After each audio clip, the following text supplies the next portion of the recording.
Bien le bonjour à tous. Nous voici au dimanche de Pâques ensoleillé. J'espère que vous avez la forme. Quant à moi, je suis ravie de vous retrouver à nouveau. Vous ne trouvez pas que nous avons de la chance de pouvoir rester en lien? Chaque jour, un petit moment de partage, chaque fois une petite feuille de plus qui naît de cette réflexion du jour. Finalement, ensemble, nous nous accompagnons, même à distance. C'est chouette.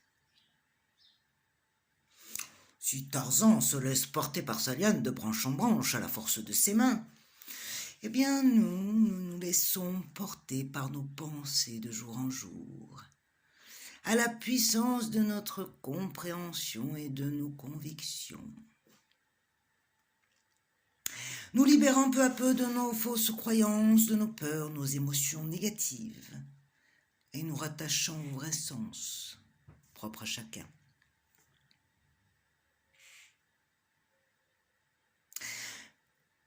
On dit que la vie ne tient qu'à un fil que l'on tresse au cordage du destin. Et que nous sommes conscients de sa valeur, de sa solidité uniquement lorsqu'il nous reste qu'un tout petit bout dans la main. Ce fil d'Ariane qui nous sort du labyrinthe de l'incertain et nous relie à la grande toile de la vie sans fin, nous amène à être acteurs de l'histoire de nos aïeux et de nos prochains. Aujourd'hui, nous entamons notre 14e vidéo, 14 fils tissent l'attachement de notre parcours commun. Et d'ailleurs, le titre du jour sera l'attachement.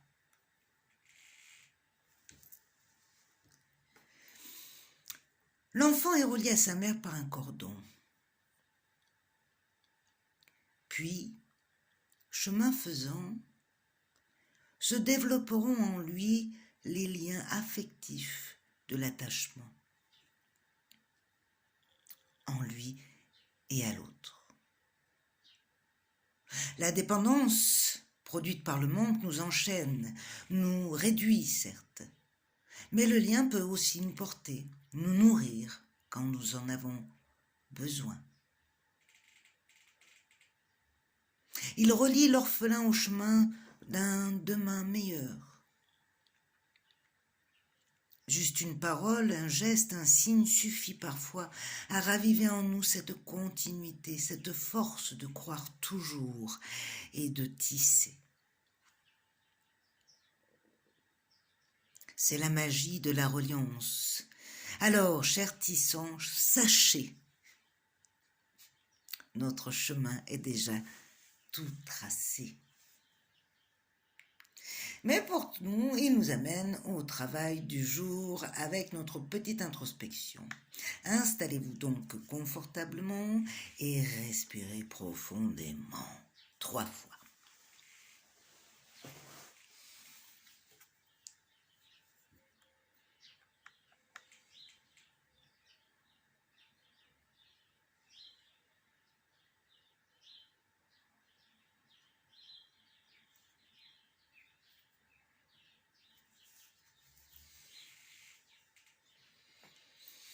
Ok, aujourd'hui nous allons faire du lien.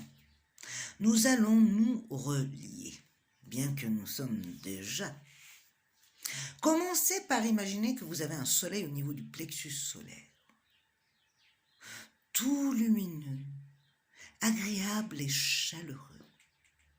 Prenez donc quelques instants pour le ressentir en vous, ainsi que tous ses bienfaits. Ensuite, essayez de l'étendre à tous les êtres que vous aimez, comme des rayons de soleil qui vous relient. Puis continuez ce lien avec tous ceux dans le monde. Laissez la paix irradier vers les autres. Tout ça en une minute, c'est parti, top chrono, coupez la vidéo.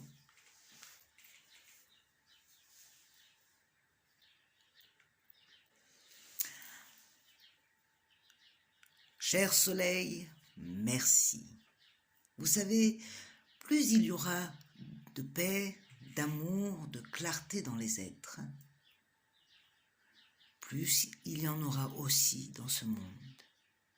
Il suffit d'un petit rayon de soleil. Mais passons à la carte du jour, qui va nous permettre de faire du lien, c'est le moins qu'on puisse dire. Nous voici, j'ai nommé le pendu. Le pendu. Tête à l'envers, sans dessus-dessous, il voit les choses de façon inversée. Les perspectives sont différentes. Le pendu est plus réceptif. Ses capacités d'adaptation sont plus importantes, en raison bien sûr de ses pieds et de ses mains liés. Le consultant a tout le temps de réfléchir à sa situation, de méditer, d'utiliser son esprit. Car manifestement tout est relié, du microcosme au macrocosme qui l'entoure. Il suffit d'observer. Ainsi, c'est le moment de l'attente, de la réflexion. Toute action semble exclue. Il faut accepter les blocages, les retards, comme un signe du destin demandant d'agir avec prudence et clairement et maîtrise. Un peu comme notre confinement.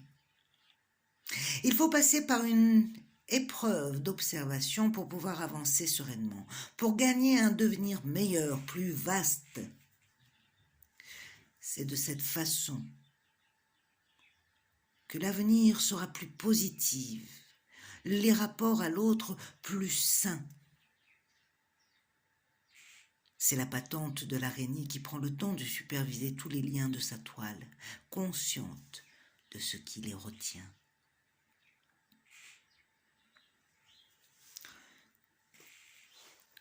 Le chiffre 12 accompagne cette carte. 12. 12 comme les 12 chiffres qui articulent le temps, ou les 12 mois de l'année, et nous renvoie à la patience, au cycle et à la maturité du bon moment. Il symbolise également la fragilité et le dépassement. Fragile dans le lien à l'autre, car nous ne sommes plus libres quand nous sommes liés. Cette vision est souvent liée, d'ailleurs, à beaucoup de négatifs, de peur, en résonance avec des situations qui nous ont déjà fait souffrir et perdre la tête dans le labyrinthe des émotions. Mais si nous avons le courage, la force d'y croire et de dépasser ces peurs, alors il nous unit au bonheur et à la félicité de la communion. Intéressant. Alors, fort de nous-mêmes, M''AIME, ou même pas d'ailleurs, j'ai la patente de mes convictions et je réagis en ce que je crois. Je ne supporte pas l'injustice, peut-être, ou bien la trahison. Je ne supporte pas toutes ces blessures d'âme auxquelles nous survivons et faisons face.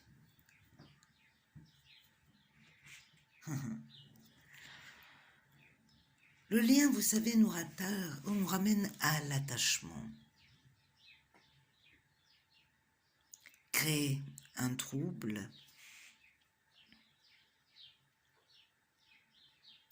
des perversions et des confusions. Par moments, je peux m'emporter pour une situation externe comme si elle était mienne. Et pourtant, dans certaines situations où je devrais prêcher pour ma paroisse, là, je deviens inexistant.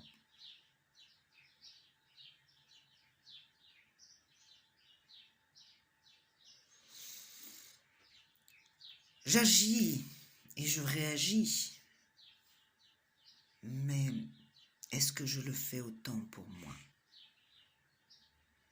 Ou est-ce que c'est toujours et inexorablement pour moi dans certaines déviances?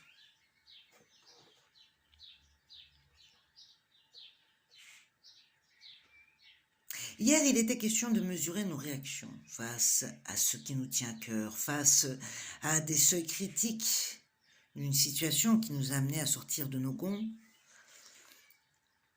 Très bien. Et puis,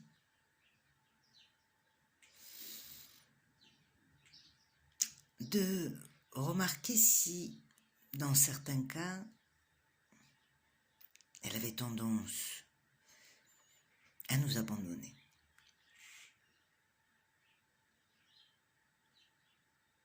Alors, j'ai validé que je possédais une force bien campée, prête à réagir en cas d'adversité, mais où se trouve-t-elle quand j'affiche ma fragilité?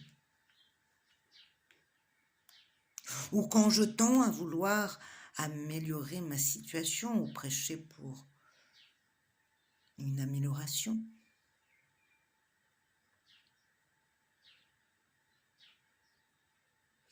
Où se passe ma force parée de détermination légitime? Dans les chaussettes?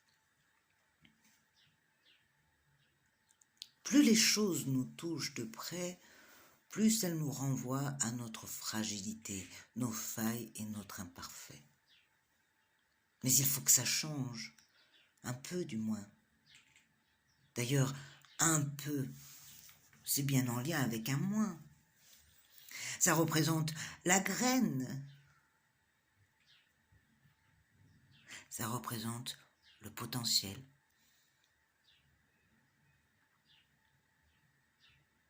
Alors, grâce à vos listes que vous avez faites,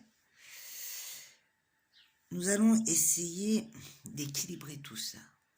Après tout, prêcher pour sa paroisse, ce n'est pas un péché, non. Ce qui pêche, c'est que je n'en suis ni fidèle, ni l'allié. En quelque sorte, je suis laté de ma propre potentialité.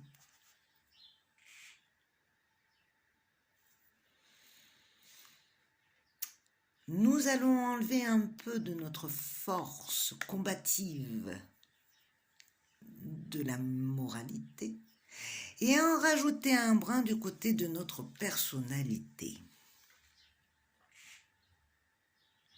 Je m'explique. Je ne supporte pas, je ne sais pas moi, la cruauté humaine. Eh bien, je vais m'en parer un petit peu.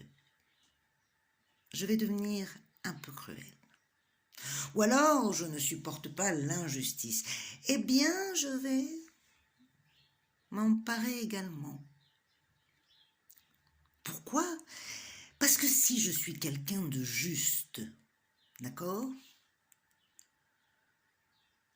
Comment ça se fait que mon propre être est lésé? Comment ça se fait que je peux défendre l'autre et que je suis incapable de me défendre moi-même? Je suis donc injuste et non juste. Ou encore, je ne supporte pas l'exigence, l'exploitation.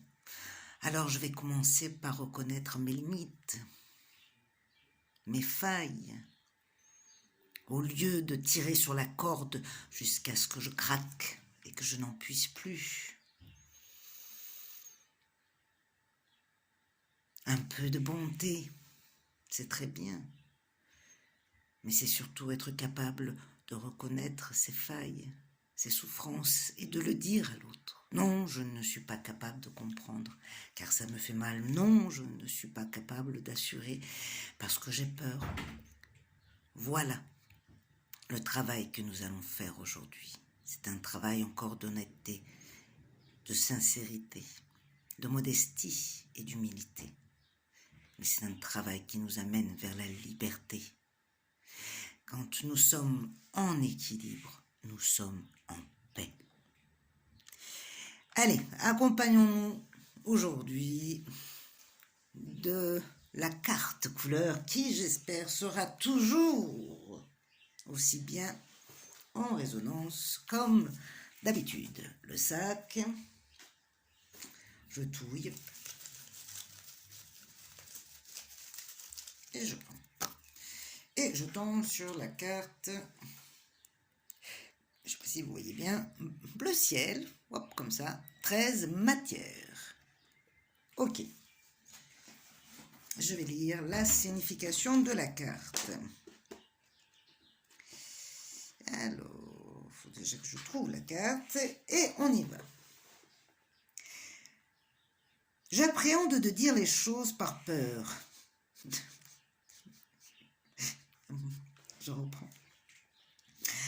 J'appréhende de dire les choses par peur, de m'entendre dire des choses que je ne voudrais surtout pas entendre ou que l'on sache. Je ne suis pas conscient que les pensées qui me traversent l'esprit ne sont peut-être pas la réalité.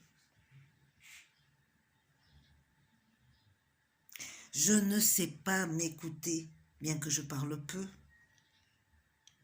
À force de ne rien dire, je suis devenue introvertie. En parlant de ça, d'ailleurs, vous saviez que les gens les plus extravertis, étaient en réalité ceux qui étaient le plus introvertis. Qui peut le plus, peut le moins. Alors, le défi que nous allons faire aujourd'hui, eh bien, nous allons créer quelque chose sur le terme du lien. Mais pour ça, d'abord, que pouvons-nous mettre en lien chez nous? Et que représente le lien pour vous? Essayez d'utiliser et de mettre à bon escient votre créativité, de vous dire aujourd'hui, je vais y arriver, et de réaliser un objet par vous-même qui représente le lien, avec bien sûr les moyens du bord. On termine avec l'anecdote du jour. Un cœur qui chante s'entend jusqu'aux cieux, même si il est silencieux. Je vous dis belle journée, prenez soin de vous et à demain. Merci.